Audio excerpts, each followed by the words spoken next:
Okay. Josh Allen 2. Who do you guys have third? Lamar. I have Kyler. Kyler versus Lamar. Oh, so Jamie, why are people so confident in Lamar Jackson after a disappointing year last year? I mean, it just goes back to what we talked about. You see what the upside is. You see what he can be. He could be the best quarterback in fantasy, and he's going to, as you said, lead most quarterbacks in rushing production. To Dave's point, they did give him better weapons, which is a plus if those guys are going to contribute. Again, referencing some things from the offseason, Jeff Zrebiec, who covers the Ravens for The Athletic, just wrote this morning, on Monday morning, stock up, stock down, no changes from the minicamp.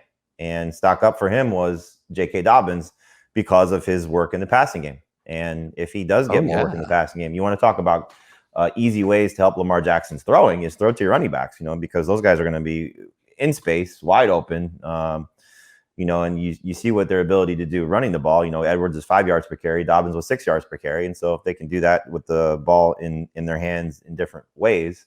And speaking to Dobbins last week, he said he made mistakes as a pass catcher last season and he can improve in that area of his game this year. And Zrebiec wrote that he had one drop and the rest of the time he looked like a fluid pass catcher. So I think if, that's an area that Lamar Jackson improves on easy throws. And again, it could be Watkins helping him, could be Bateman helping him, could be Marquise and Mark Andrews helping him. But anything he does better as a passer is only going to enhance his game. But his game 2 years ago, if that's the same guy you get, you're going to get a top 3 quarterback for sure.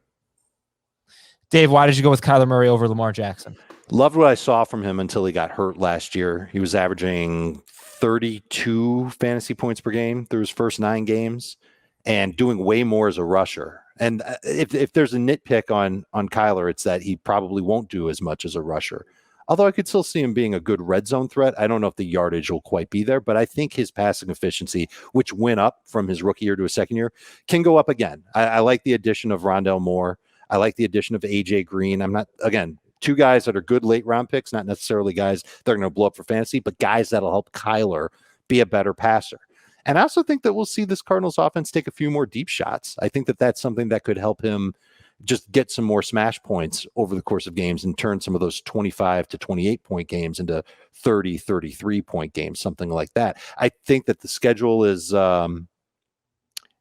pretty good for him. 8th best projected strength of schedule among quarterbacks. I think that'll help him.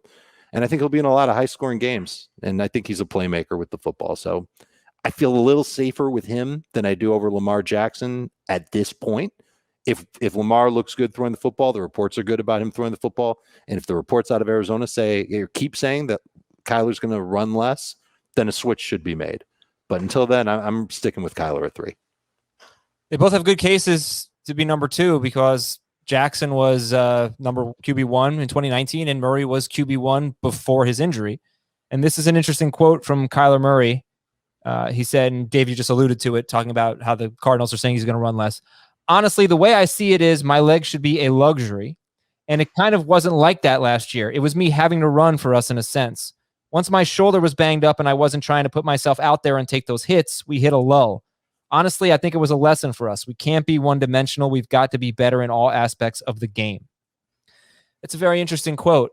And obviously it means their offense was better when he was running because he's saying, he stopped running basically. He didn't want to take those hits after the shoulder injury. But also he doesn't want to get hurt, right? And they've got to be able to be more balanced. So I don't really know what to make of it. My thing is like if the guy is great at running, he's gonna run. We've seen it from quarterbacks for so many years. And then like in the case of even quarterbacks like Cam Newton, where they try and make a change and really encourage him to run less and throw more. Eventually the coaches throw in the towel and they say, man, go do what you got to do. I think Cam had a quote like, you don't tell a lion to change. So why would they tell me to change? Something like that. It's a terrible paraphrase. Well, it's the guys who evolve as passers. I mean, you've seen it with Josh Allen, over the course of where he ran his rookie season. The touchdowns are still there for him, but the rushing yards have come down. Randall Cunningham evolved as a quarterback. Russell Wilson has evolved as a quarterback. Steve Young, John Elway, guys that ran early in their careers and ran less as their bodies took more hits as they got older, as they got better at throwing the ball. So I think the thing for Kyler is kind of reading between the lines with his quote.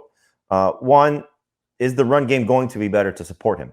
And that's a question mark, because we know the guys that they brought in, or the guy that they brought in to replace the guy that they lost, James Conner to replace Kenyon Drake, feels like a wash at best. And Chase Edmonds, is he getting a bigger role? Well, they had him on the team last year and he didn't really do a great job running the ball when he got the opportunity. So is the run game going to be able to support him? But at the other side of it is the offensive line with the addition of Rodney Hudson. Does that make things better in terms of their run game overall? And so does he have to do more? But, bringing in Rondale Moore speaks to hopefully some better throwing opportunities, another year of comfort with DeAndre Hopkins and the addition of AJ Green. So it's going to be an interesting season for Kyler Murray. But again, you're looking for what the upside is with these guys. And that's why these guys are top 5 quarterbacks, So Kyler is going to still be Kyler, and hopefully he doesn't get banged up again. And that's the thing you got to be concerned about, I think, the most with him is not necessarily what the production can be. It's, will he stay healthy over the course of 17 games? Okay, so right now it's Mahomes, Allen, and Kyler for Dave. Mahomes, Allen, and Jackson for Jamie. Who's number 4, Dave? For me, it's Lamar. Have we talked about him enough? I'm not sure. Jamie, who's number 4? Kyler. Okay. All right, so then number 5 is Dak Prescott? Yep. Okay, so let me make the case that Dak Prescott should be higher. Just going to make the case. He was QB2 in 2019, his last full season. And he was QB1 per game. What was it? He was 1. In both formats, he was QB. I have him per game as QB4 in 6-point per passing touchdown leagues and QB1 in 4-point last year. No, he was 1 in 6 points. I've got him 1 at 6 point. If you include his, you got to lower the threshold to 4 3/4 games. Okay, well, if you include the 5th game, FFtoday.com has him as 4 behind Rodgers, Mahomes, and Allen. Pretty close, but. Yeah, he did get hurt in that game. So if you're just looking at the first 4 games, he's probably QB1. He's almost certainly QB1. No, I've got him QB1. I have him at QB1. He's QB1 with the 5 games. Right. Per game? Yeah. 6 points per passing touchdown. 29.1, I believe, is the number. I'm sorry, 29.6. All right. Yeah, it's what happens when you use different sources. But either way, it's an easy case to make for Dak Prescott because he's been elite twice in a row. So why is he 5th? Injury, just is he going to be the same guy coming back? Hopefully that's the case. He's saying all the right things. But again, it's I'll go back to what you asked about QB2. I would not be surprised if he's QB1. If they're going to throw the ball like we saw last year, and I don't know why they would be so far away from that. I agree with you, Adam, that what you said time and time again, that they're not going to throw as much, but I don't think they're going to be cut in half. I don't think it's going to be cut in a third. I think it's going to be, 5 attempts in that range off of what he was last year. He's going to be above 40 pass attempts. This offense is going to still run through him as much as Ezekiel Elliott has bounce back potential, which I think he does. But, you don't bring in CD Lamb. You don't have all these weapons that they have. Signing Amari Cooper last year, still have Michael Gallup on the roster, Blake Jarwin coming back, what Zeke does out of the backfield. This is a fantastic offense. And, I think Dak is going to continue to be successful. He'll run enough that you'll still be comfortable with him. He's not Lamar or Kyler, but he's going to run enough. Again, another quarterback that's evolved as a passer. And so there's no reason, like if you go into your draft saying I have to have a top 5 quarterback and you see almost everywhere that Dak is 5 and you know how your league drafts, then you just wait it out. If it's the 3rd round, the 4th round, the 5th round, wherever you think Dak is going to go, you pull the trigger on it. He's going to be just as good as other guys. And as you said, or as you pointed out, maybe better. You should feel very comfortable taking Dak as a top 5 quarterback for sure. Could he finish as QB1? That's where I maybe have even more of a sticking point. I'm just not sure if he runs enough to do that and if he can make up for it with crazy amounts of passing. I know he runs as much as Mahomes does. There's not much difference. Yeah, I know, but like I think there's a higher ceiling for Mahomes with passing stats as there is for Dak Prescott. Last year, even though he was averaging 29.6 in those first 5, his first game, 19 fantasy points. He was doing miserable in his 5th game. So I think there's a little less consistency for Dak. I think I looked it up today. It's 22 or more fantasy points in 13 of his past 21 games. That's good. That's a 62% hit rate. But I think we can do better. I think you can do better when it comes to a healthy Kyler, a fully functional Lamar, a Josh Allen doing what he does last year, and of course Mahomes. So I think there's like a little bit of a lot of a higher ceiling with the other 4 quarterbacks, which isn't to say that Dak's bad. He's going to be very good for your fantasy team. He's better than 27 other quarterbacks in the National Football League. Mm-hmm. Yeah, the only thing that Prescott, when you talk about upside, a lot of upside is just something that we have a hard time predicting. It's impossible to predict, basically, is touchdown passes. Who could have seen Aaron Rodgers having the touchdown rate? He had 9% touchdown rate last year. Dak Prescott has never had a touchdown rate above 5%. And that's actually pretty incredible that he's been so successful without having one of those wacky outlier years. That's where he could become QB1. Because I've made this point.